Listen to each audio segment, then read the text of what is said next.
Welcome to Between Chapters. I'm Eric, and today I'm going to talk about the last two DNFs that I had. Get them out of the way, then the next video is going to be the positive that I've had for reads recently. I'm also going to talk a little bit about why the DNF matters, why they are important, and how they can influence going forward, what you do, what you pick. So the first book up on my DNF list, my recent DNF, is The Sword of Shannara. I understood that this came out, had been inspired by Tolkien. It's very clear, and a lot of the criticism is this is just a ripoff.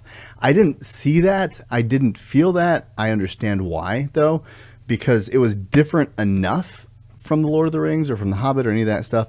Lord of the Rings, I should say, that it didn't give me that, but I totally see the plug-and-play kind of energy of the book, but it was different enough.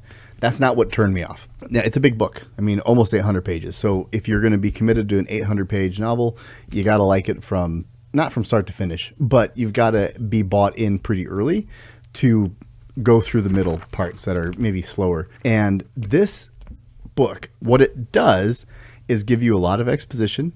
It gives you a lot of backstory and lore building, and that kind of stuff is really a big turnoff for a lot of people. It didn't start that way for me. I enjoyed it. I liked the visitor, the stranger being met, and oh man, he was written so well at the start, but then that was lost for me. He just became another character. So it was sort of like these little tone promises weren't being acted upon, and I was a couple hundred pages into the book, and I was like, we're not going anywhere. We were going somewhere. But once they left onto the adventure, it just started to fall flat for me. I didn't seem to care about the characters. They all started to blend into one another, and that makes it hard to jump in and out of all these stories that feel like the same person or are doing the same thing, or even the fight or the battle sequences didn't inspire me in any way. They didn't make me see the story moving forward, and that's a me thing, right? Like, it's a New York Times bestseller, which honestly I don't really care about because that feels like a lot of politics. It feels like money. It feels like who's your agent and all that kind of stuff to get on it. Doesn't mean it's the best book ever, but it is labeled that way, so it made some kind of impact, right? And people talk about it. It was on a list that was recommended for me, not for me personally, but for everyone to read fantasy, and this is one of those books, the foundational ones. I get why it's not for me. It just was really slow, and nothing ever peaked above. It just felt like this kind of flat storyline that had little rises and falls, but there was nothing that really stood out to me that made me go, oh, what's this? What's going to happen here? It just kind of was like I was reading a manual, and I was like, I'm not into it for 800 pages or whatever it is. I did 200, something like that, and I couldn't do it. Couldn't get into it. So instead of sticking with it, I moved to another book. So sorry, Sword of Shannara. You are not one that I will be continuing. The second book I want to talk about, I'm afraid to share with you, because I know it's going to get pushed back. I know it's not going to be well received because it is such a classic book that, it won the Women's Prize for Fiction in 2021. It's heralded as wonderful, and it was one of the books that the Lit Wizard recommended for me, and so I feel doubly bad, but it's fine. I don't have to like everything, That book is Piranesi. I didn't even want to show it. I'm just honestly nervous that I'm going to be speaking ill of such a classic or such a beloved book by so many. But what I'm going to say, this is well written. It is nothing about the writing quality at all. It is centered around a few things. The first thing that I'll say, though, is Piranesi is, to me, a movie. Not to me, not to you. Not saying this is better suited as a movie. I'm saying for me to ingest the material to make sense of the world, this has to be a movie for me. The audiobook wouldn't help. Reading it isn't showing it to me. I have a hard time sometimes imagining things in my head as they're being presented, and this infinite room with the flooding rooms and the dry rooms and the statues and all of the things that Piranesi was going through doesn't paint a picture for me. I can't see it, so it just feels very isolating. And I did do that for my novel, Where Magic Slept, where it's not an infinite room, but it is a vast expanse of white snow, cursed winter. And so there are elements where I'm like, I appreciate the ambition of what she did, Susanna Clarke did, in creating this it's not bleak, but it's very desolate in a lot of ways. There's not a people, there's some seaweed, there's some fishing, there's things like that. There's all the different unique statues. I get it. There wasn't anything else that you could pop up. And then you have this other person, the other is there. So that's occasionally a break in the monotony or the world. And the albatross, there's things that come in, right? But the environment itself is very bleak. It's very empty, and when I'm reading it, I'm not able to visualize it in a way that satisfies me and connects me to the story and to the world. It is one of my fears for writing my novel that I wanted to add things so that you can have this pop of color in this dead world. So I think she did it well, expertly, right? It just didn't make it to my brain. The second thing I'll talk about is I'm not a fan of diaries.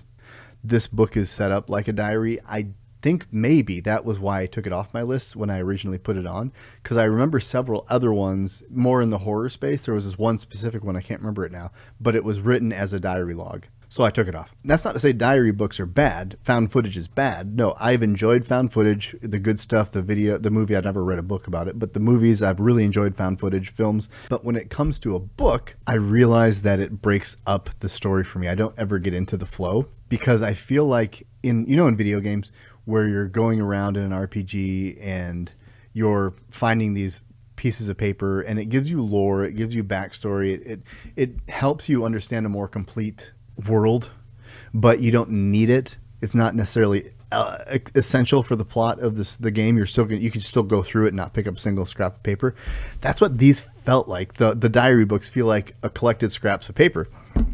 And I get really glassed over when I do that because I'm not in the story. I'm reading something, and it takes the illusion, my suspension of disbelief, my ability to imagine this thing happening, because it's not happening now. It happened then. And for whatever reason, that's a click in my brain that I can't get over. And so that might have blocked me from getting the deeper meanings or the beauty of it. And I didn't make it halfway. I made it to 70 something. I don't remember exactly when, but it was around 70 some pages, and I just couldn't grasp it. I had moments of like, oh, the albatross, like this is interesting, but that didn't go where I wanted it to go or where I hoped it would. But then it would break up to another journal entry, and I'm like, oh, okay. And it would break up my flow of the narrative so much that I couldn't get into it. If this wasn't a diary and it was just a story, like a standard story, maybe I would get it. But if it's a movie, I can visualize everything. I can see the tides and the drownings and the statues. And I think it'd be a really beautiful world. I just can't visualize it in my head. So that was a block for me. And the other thing is I didn't get the buy-in to figuring out what the bad thing was, or what is the truth that's going to be unraveled. What's the mystery? I never found myself caring about it or being interested in solving it. And I think that's because it was broken up into diaries and the environment I couldn't visualize. So I just could never buy into what it is. I was like, well, just tell me what happened. Like, that's fine. I just let me know what's the big reveal or what is it. And then if I'm curious, I'll go back and read it. And so I just didn't connect with me. And I always feel bad about it because I don't want to come across as saying negative things like this is a bad book, because it's a wonderful book. It's well written. I just couldn't connect with it. And that just happens sometimes. Does that mean I won't read another diary book? Well, honestly, I want to avoid it. I don't know that I will avoid it forever, but I do believe when you find stuff like this where you're like, yeah, not for me, you do have to take what is it about it that, was the problem. In Sword of Shannara, there was a lot of exposition that was cool at first, but then it just kept going, and there was just so much extra writing that I thought this book probably could have been 400 pages instead of 800 pages. This book is wonderful in length, but it was a diary entry type setup, and so that isn't going to work for me. But doesn't mean that sometime in the future I won't love the way a diary book is written. But I'm not going to try it now because I need to stack some wins. And I am, in the next video, I'll tell you 2 of the wins that I had recently. So it is going that way. It's just there's going to be hiccups along the way. And I'm filtering that through the lens of what is it about the book that didn't connect with me? Not why is the author bad? Why is the book bad? Why are these other people wrong who like it? It's not that. It's what is it that's not connecting for me? And I think when you do that, you can take the intensity off of the response that you get to a book you DNF or something you say about yourself that you're too dumb to understand it. You're uncultured and you can't get into these books, and you should, because they're classics and they are what the books that you love now stand on their backs. I get all that, but that doesn't serve me. That shames me, and it shames other people. So what I like to do is just figure out what didn't work for me. Also give it respect to appreciate the quality of work that was done, accept that it's not for you, and what do you need to do to adjust to maybe avoid some of those pitfalls in the future, and then come back to it, because we don't just avoid things in life. We have to address the discomfort and figure out, like, what are we going to do next time? Are we going to take a year off and then try another kind of book like this and see if we don't like it still, or if maybe we're open to it, or maybe it was a different author? Like, we just got to try. We can't write off genres because it just meant that we didn't connect with that one. That's fine. Just keep looking and see if it is something that inspires you. And even if it's just once in a while you like a horror book, that's fine too. Spooky season coming. That's why I mentioned that. But those are my 2 DNFs. And I hope I explained to you some reason why, because I think it's good to talk about the good and the bad. But it's also good to be honest with yourself and not be afraid to be honest with yourself, because it's just your experience. You know, it's just my experience. And who am I? I'm me. And I'm just presenting myself as me here. So that's going to do it for this video. Come back for the next one, because it's going to be about the positives, the good experience that I had reading recently. But thanks for stopping by this one. Hope to see you in the next one. And until then, journey well, my friends.